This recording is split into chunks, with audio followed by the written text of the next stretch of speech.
By 1937, President Franklin Roosevelt had passed sweeping New Deal reforms, leading to a landslide re-election victory. Although he had run into one major obstacle: the U.S. Supreme Court.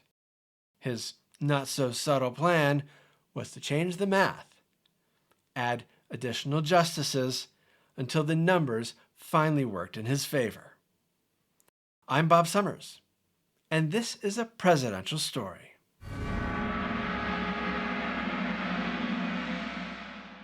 When Democrat Franklin Roosevelt took office in 1933, the United States and much of the world was in the worst stages of the Great Depression.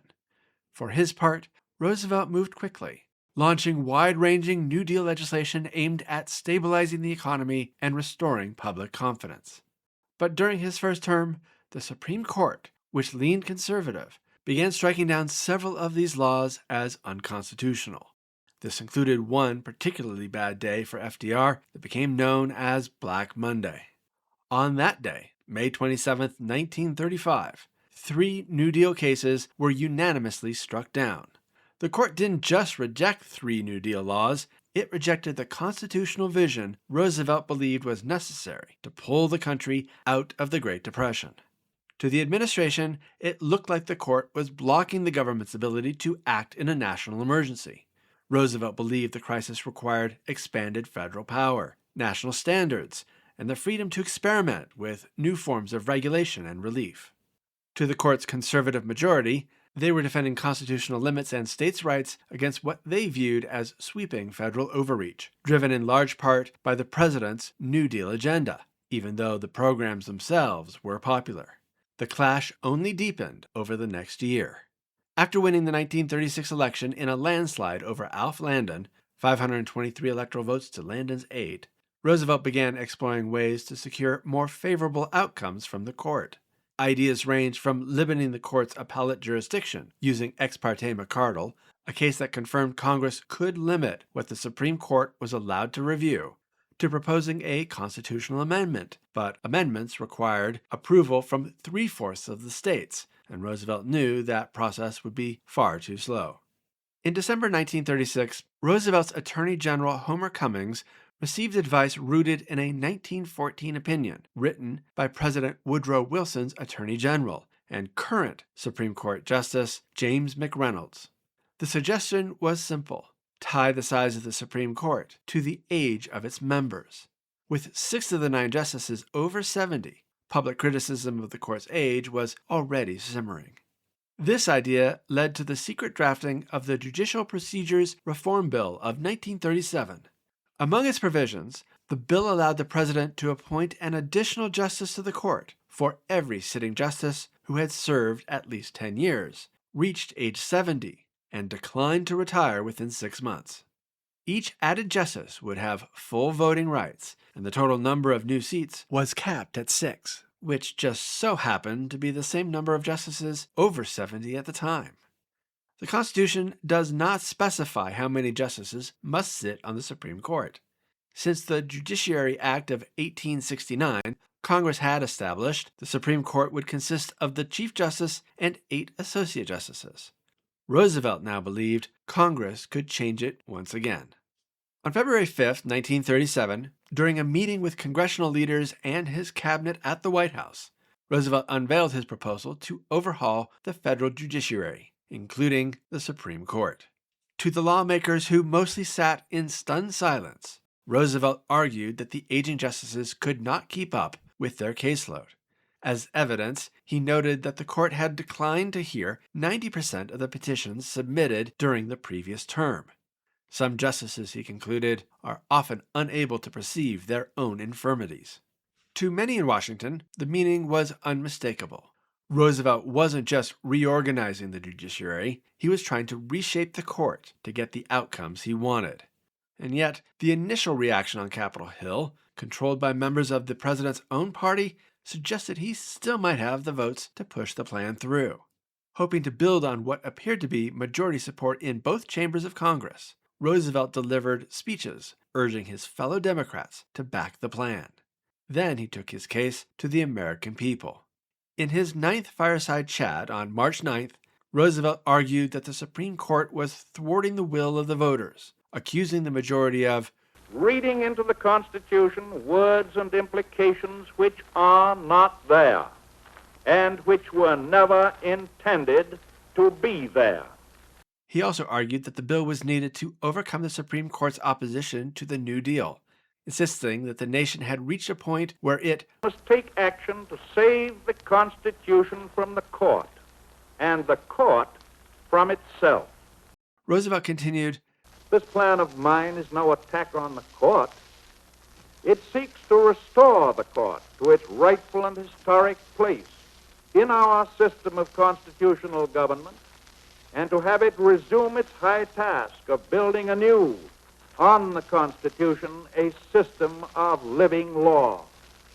The court itself can best undo what the court has done." Although the plan initially received some favorable press, the overall coverage soon turned negative, matching public sentiment. Gallup polls conducted between February and May 1937 showed support averaging 39%, while opposition averaged 46%. Even Roosevelt's formidable communication skills had limits. Letter-writing campaigns flooded Congress, with opposition running 9-1 against the bill. Bar associations nationwide lined up against it. Roosevelt's own vice president, John Nance Garner, expressed his disapproval by holding his nose and giving a thumbs down from the back of the Senate chamber. The gesture was widely reported and quickly became a symbol of Democratic resistance to the plan. Still, the administration pressed forward. Traditionally, proposed legislation begins in the House of Representatives, but House Judiciary Committee Chairman Hatton W. Sumner, also a Democrat, believed the bill was unconstitutional and refused to endorse it. He broke the bill into pieces within his committee to block its central goal of expanding the court. Facing stiff resistance in the House, the administration shifted its efforts to the Senate. On March 10th, the day after Roosevelt's fireside chat, Attorney General Homer Cummings testified before the Senate Judiciary Committee. "We want an independent judiciary, but we want a judiciary that will permit the country to move." Cummings emphasized that the court was blocking New Deal legislation and that the court's docket was overloaded because aging justices declined to retire. The Republican strategy during the hearings was to say nothing. They opposed the bill, but with Democrats already divided, they saw no reason to intervene. A week after Cummings' testimony, Senator Burton Wheeler of Montana, a Democrat and former Roosevelt ally, emerged as one of the bill's most prominent opponents. His stance drew national attention, with several newspapers describing it as a significant break with the Democratic Party. Wheeler asked 74-year-old Chief Justice Charles Evans Hughes whether he would testify before the committee. Hughes, appointed by Republican President Herbert Hoover, agreed on the condition that he be joined by 80-year-old Justice Louis Brandeis, the senior member of the court's liberal wing. Brandeis declined, saying he would not testify on a matter affecting their own integrity. Hughes then suggested sending a letter to Congress outlining the court's workload, all a matter of public record anyway. To this, Brandeis agreed. The letter was delivered to Senator Wheeler, who read it to the committee on March 22nd. It was described as a masterpiece of exposition. Without addressing specific rulings, Hughes focused on the claim that the court was falling behind. He noted that in 1936, and for several years prior, the court heard arguments just 4 weeks after granting certiorari, which is simply the court's way of picking which cases it will hear, also called cert for short. Today, that process from cert to arguments takes 3 to 5 months. Because the court controls its own docket, this measure wasn't perfect. Even Attorney General Cummings had admitted earlier that many petitions lacked sufficient merit for review. Still, in 1936, the court decided 156 cases. For context, the 2024-2025 Supreme Court decided only 65 cases. Hughes also argued that adding more justices would actually be less efficient, stating there would be more judges to hear, more judges to confer, more judges to discuss, more judges to be convinced and to decide. After the Hughes letter, the bill was effectively dead in the water. The Democratic chair of the Senate Judiciary Committee, Henry Ashurst, held up the bill in committee for 165 days, saying, "No haste, no hurry, no waste, no worry. That is the motto of this committee." In June, the Judiciary Committee, dominated by Democrats, sent a blistering report to the full Senate with a negative recommendation, calling the bill a needless, futile, and utterly dangerous abandonment of constitutional principle, without precedent or justification. The report continued, "The bill is an invasion of judicial power such as has never before been attempted in this country. It is essential to the continuance of our constitutional democracy that the judiciary be completely independent of both the executive and legislative branches of the government." Its conclusion was even more direct. It is a measure which should be so emphatically rejected that its parallel will never again be presented to the free representatives of the free people of America. On July 22, 1937, the Senate voted 70-22 to send the bill back to the Judiciary Committee, where it quietly died. While this drama played out in the Senate, something unexpected was happening at the Supreme Court. The administration started winning cases.